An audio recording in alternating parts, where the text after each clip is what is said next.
আজকে আমাদের একটি বিয়ের দাওয়াত আছে, তাই রান্নাবাড়ি কিছুই করতে হবে না। সকালে ঘুম থেকে উঠে আগে ঘরটা ভালোভাবে গুছিয়ে নিচ্ছি। রাস্তার পাশে বাড়ি হলে প্রতিদিনই অনেক অনেক ধুলা বাড়িতে এসে জমা হয়, তাই প্রতিদিন মুছতে হয় সবকিছু। ড্রেসিং টেবিলটাও অনেক অগোছালো হয়েছিল, সেটা গুছিয়ে নিচ্ছি। আমি ভাবছি নতুন একটা ড্রেসিং টেবিল নিব। এটা আমার একদমই পছন্দ না।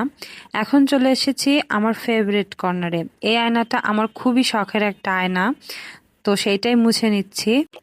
এই তো অনুষ্ঠান বাড়ি থেকে আমাদের খাবারও চলে এসেছে। আমি নিজের ইচ্ছা মতো সবকিছু নিয়ে নিয়েছি।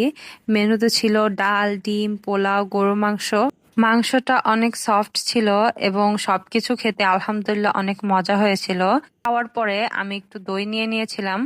আর বিকালবেলা আমার হাজবেন্ড আমাকে বেস্ট বাইতে নিয়ে গিয়েছিল, তো সেখান থেকে আমি অনেক কিছুই কেনাকাটা করছি, সেটা আমি আপনাদেরকে নেক্সট ভিডিওতে দেখাবো।